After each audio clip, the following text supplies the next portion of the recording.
Hello नमस्कार दोस्तों, स्वागत है आप सभी का निमी टेक्निकल क्लासेस में। तो तैयार हो जाइए दोस्तों, जितने भी आईटीआई होल्डर्स, जितने भी आईटीआई इलेक्ट्रिकल वाले स्टूडेंट्स हैं, उन सभी के लिए देखिए BSPHCL यानी कि Bihar state power holding company limited में टेक्नीशियन के लिए गवर्नमेंट नौकरी का एक अवसर आ चुकी है ना। और इसका मैंने आपको फुल नोटिफिकेशन भी दिया था, है ना। भले ये देखिए बिहार स्टेट की ये वैकेंसी है, लेकिन अदर स्टेट के विद्यार्थी इसमें अप्लाई कर सकते हैं, है ना। ये तो बात की बात है, हमने ये सारी बात पहले वीडियो में कर चुकी है।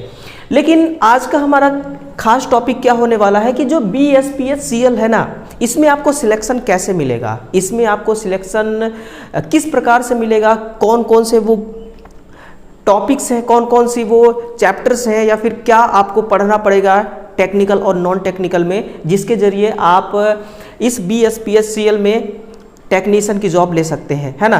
तो बिल्कुल दोस्तों आसान भाषा में इस वीडियो हम समझेंगे। ये वीडियो बनाने का सिर्फ मेरा एक ही मकसद है कि बिल्कुल सिंपल सी लैंग्वेज में हम इसका जो ऑफिशियल सिलेबस है उसके बारे में डिस्कस करें, है ना। देखिए आप सभी को पता है कि पेपर तो एक ही होना है, CBT 1, केवल सिंगल CBT में आपको सिलेक्शन मिलेगा। तो उस CBT में आपको पढ़ना क्या क्या है, आपका यही सवाल है ना। तो उसी को हम थोड़ा सा समझते हैं यहाँ पर कि आपको क्या पढ़ना है टेक्निकल में और क्या पढ़ना है नॉन टेक्निकल में, ठीक है ना। देखिए सबसे पहली बात हम नॉन टेक की करेंगे, इसके बाद हम टेक्निकल की करेंगे। देखिए सामान्य ज्ञान जो कि हर कॉम्पिटिटिव एग्जाम्स में आजकल पूछे जाते हैं।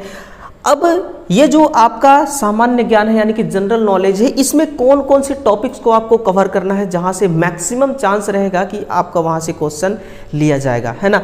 तो आगे हम बात करेंगे, सामान्य ज्ञान आपको पढ़ना पड़ेगा, जनरल नॉलेज, इसके बाद आपको पढ़ना है लॉजिकल रीजनिंग, है ना। सारी वो चीज़ें बताऊंगा मैं, थोड़ा सा तसल्ली रखिए, आप वीडियो को कंटिन्यू देखते रहिए।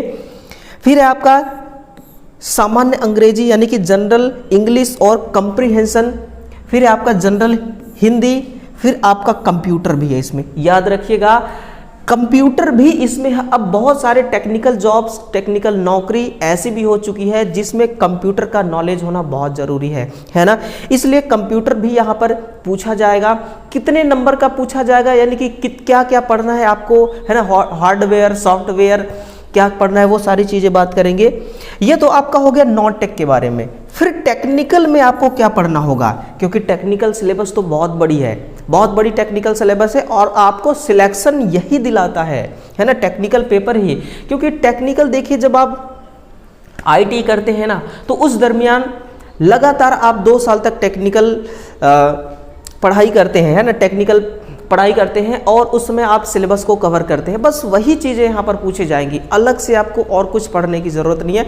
हाँ, मैं आपको थोड़ा सा टॉपिक्स बता दूंगा कि क्या आपको पढ़ना है और क्या आपको नहीं पढ़ना है, तो थोड़ा सा आपको आसान हो जाएगा, ठीक है ना।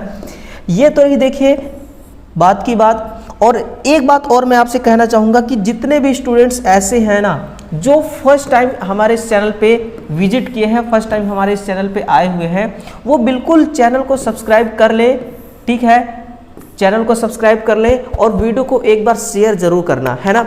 चैनल को प्यार जरूर दीजिएगा। जैसा कि आप जैसे स्टूडेंट्स, काफ़ी फ़ोन भी आता है हमारे पास, जो भी डाउट्स होते हैं वो डाउट्स हमसे पूछते हैं, जो भी उनको दिक्कतें आती हैं, प्रॉब्लम्स आती हैं, वो सारी चीज़ें हमारे साथ शेयर करते हैं। आप भी शेयर कर सकते हैं। डिस्क्रिप्शन बॉक्स में मेरा पर्सनल व्हाट्सअप नंबर है, चाहे तो आप मुझे कांटेक्ट कर सकते हैं या व्हाट्सअप में मैसेज टाइप कर सकते हैं, ठीक है ना। चलिए अब हम आते हैं अपने आज के मेन टॉपिक्स पे। हमारा मेन टॉपिक्स क्या है, सिलेबस, है ना। मेन टॉपिक्स क्या है हमारा, syllabus, Bihar state power holding company limited का। देखिए ये बिल्कुल ऑफिशियल है, मेरे द्वारा कुछ भी बनाया गया नहीं है। जो भी हम बात करेंगे ऑफिशियल रूप से बात करेंगे। तो general knowledge point number first में क्या है आपका, जीके। अब जीके में क्या आपको पढ़ना होगा, सबसे पहले देखिए यहाँ पर लिखा है करंट अफेयर, नेशनल का भी पढ़ना है और इंटरनेशनल का भी पढ़ना है ना।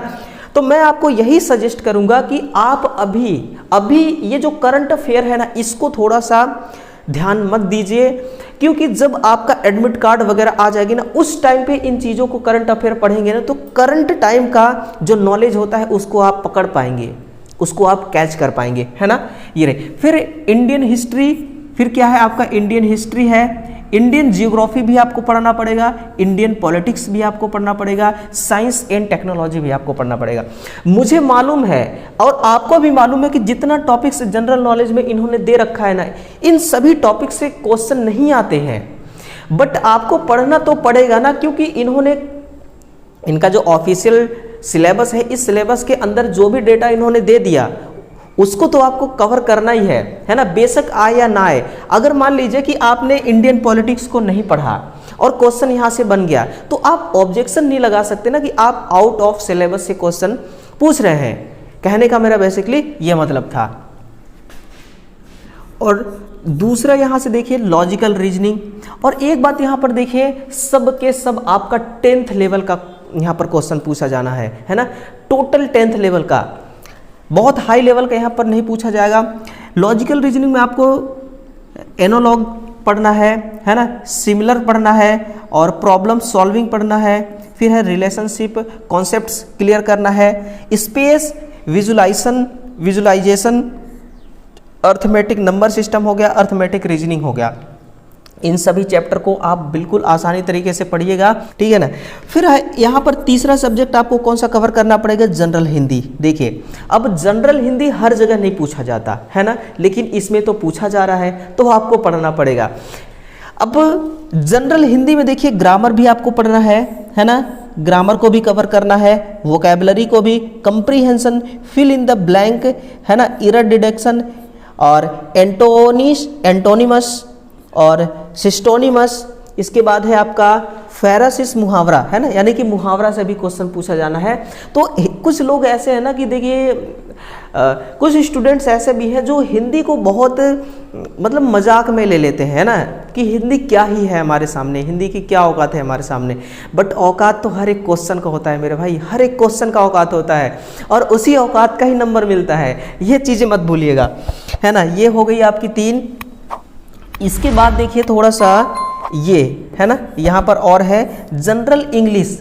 देखिए अगर आप किसी भी कंपटीशन एग्जाम की तैयारी कर रहे हैं ना, तो आप इंग्लिश को जरूर पढ़ते होंगे, तो आपको चौंकने वाली कोई बात नहीं, चौंकाने वाली ये कोई सिलेबस नहीं है कि इंग्लिश फर्स्ट टाइम आपको पढ़ना पड़ेगा। और इंग्लिश में देखिए ये भी सब 10th लेवल का ही पूछा जाएगा, ठीक है मेरे भाई, 10th लेवल का है ना। ये सारी चीज़ें आप पढ़िएगा। इसको मैं PDF के फॉर्मेट में टेलीग्राम चैनल पे डाल दूंगा। और कोई भी चीज़ें देखिए जब हम पढ़ाते हैं आपको ना, कोई भी नोटिफिकेशन देते हैं तो सबसे पहले टेलीग्राम पर उसको डालते हैं। तो आपसे मेरा यही गुजारिश है कि टेलीग्राम को आप जरूर ज्वाइन करिए, डिस्क्रिप्शन में उसका लिंक दिया गया है, वहाँ से डायरेक्ट आप ज्वाइन कर सकते हैं ना। तो इतनी सी बात मेरा मान लीजिए, आप फायदे में रहेंगे, ठीक है। देखिए यहाँ पर है साइनोनिमस और एंटोनिमस है, वन वर्ड सब्स्टिट्यूशन, फिर आपका एरर डिडक्शन, आइडियोमस एंड फेरासिस, फिर आपका पैसेज कंप्रीहेंशन है ना। 4-5 टॉपिक है, 6 टॉपिक है, ज़्यादा नहीं है, 6 टॉपिक कवर कीजिए आप। और बहुत डीप में आपको नहीं पढ़ना है ना, ऐसा नहीं कि बिल्कुल आप इंग्लिश में खो जाएं, इतना डीप में आपको नहीं पढ़ना है, बस इसका बेसिक आपको पता होना चाहिए, आप इस एग्ज़ाम को फाइट कर लेंगे, ठीक है ना। फिर देखिए अब हम आते हैं कंप्यूटर वाले सेक्शन पे। ये रही देखिए आपका कंप्यूटर, ये क्या है आपका कंप्यूटर है ना। कंप्यूटर में आपको क्या पढ़ना है, फंडामेंटल ऑफ कंप्यूटर, जिसके अंतर्गत आप क्या पढ़ेंगे, CPU को भी पढ़ेंगे है ना, जो कंप्यूटर का माइंड सेट होता है, माइंड होता है। फिर मेमोरी को भी पढ़ना पड़ेगा, हार्ड डिस्क को भी पढ़ना है, इनपुट आउटपुट डिवाइस को भी पढ़ना है, नॉलेज नंबर ऑफ सिस्टम है ना, नॉलेज ऑफ नंबर सिस्टम का भी नॉलेज आपको होना चाहिए। इन फंडामेंटल ऑफ कंप्यूटर्स के अंदर ये सारे टॉपिक्स आते हैं, टोटल मतलब इसके अलावा भी कई सारे हैं टॉपिक्स, लेकिन आपको केवल और केवल 5 टॉपिक्स ही पढ़ना है ना। ऐसा तो है नहीं कि IAS IPS की एग्ज़ाम देंगे आप, एक टेक्निकल फील्ड का आप एग्ज़ाम देने जाएंगे तो इतना आपसे डीपली नहीं पूछा जाएगा, बट हाँ बेसिक आपको मालूम होना चाहिए।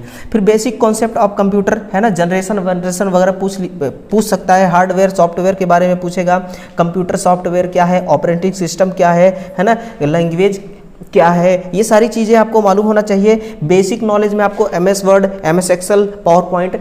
अगर देखिए जैसे कि मैं हमेशा लैपटॉप चलाता हूँ है ना, सारी चीज़ें लैपटॉप से ही काम करता हूँ, MS Word, MS Excel, PowerPoint वगैरह ये मुझे आता है।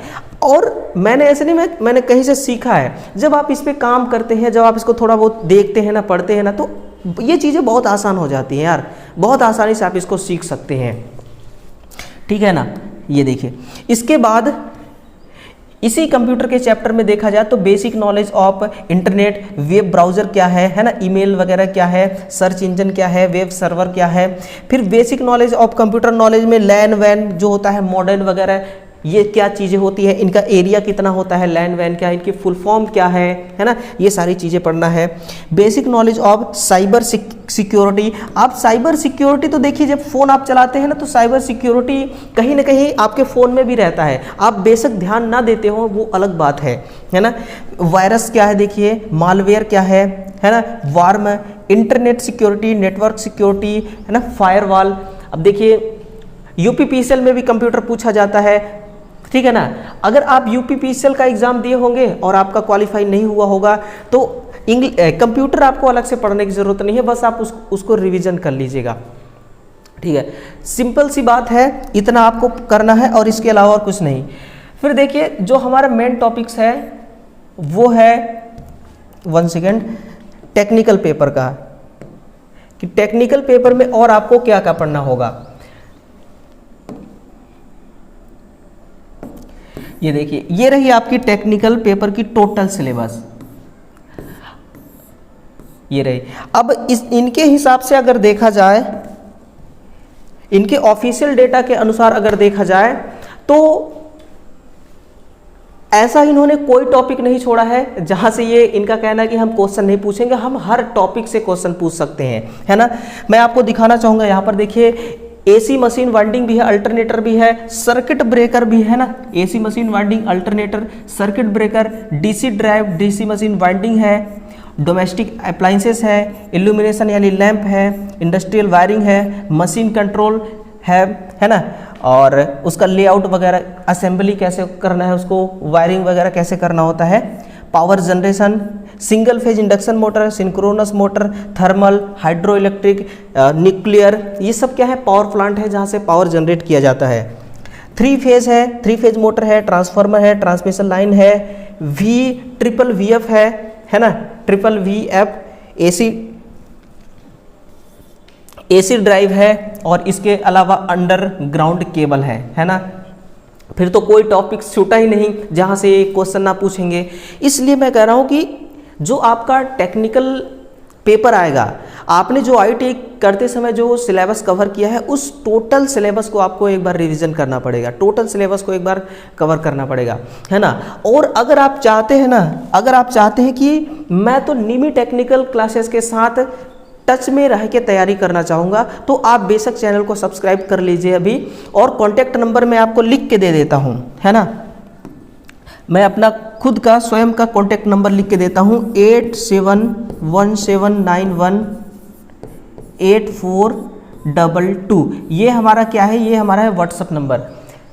आप इससे कॉन्टैक्ट कर सकते हैं व्हाट्सअप में, कोई भी क्वेरीज पूछ सकते हैं, है ना, कोई भी क्वेश्चन पूछ सकते हैं, कोई भी डाउट पूछ सकते हैं, या फिर डायरेक्ट कॉल करके भी बात कर सकते हैं हमसे, है ना।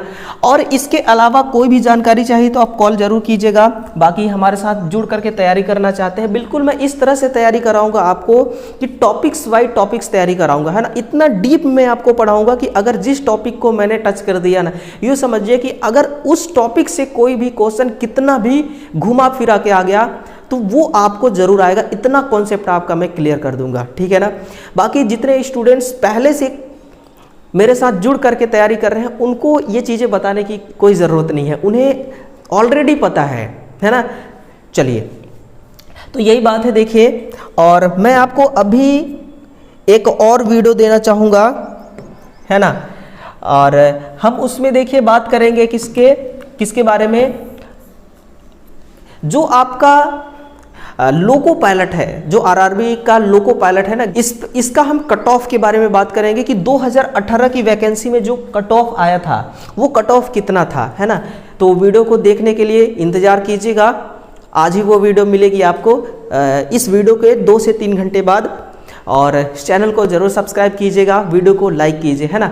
इस वीडियो को अधिक से अधिक संख्याओं में, अधिक से अधिक विद्यार्थियों तक इसको पहुंचाइए, ताकि ये वीडियो इतना इन्फॉर्मेटिव है, ये इन्फॉर्मेशन हर किसी के पास देखिए पहुंचना चाहिए, है ना। और सबसे बड़ी बात मैं ये कहना चाहूँगा कि ITI वाले विद्यार्थियों, देखिए एकता बहुत कम है ना। आप सबको एकता बना के रखना होगा, और जिनके माइंडसेट में ये बातें आ चुकी है ना कि ITI एक बहुत ही तुच्छ डिग्री है, बहुत ही तुच्छ, इसमें मतलब कि जॉब मिलती है, बहुत ही छोटा जॉब मिलता है, बहुत छोटे लेवल की नौकरी मिलती है, तो ऐसा कुछ नहीं है।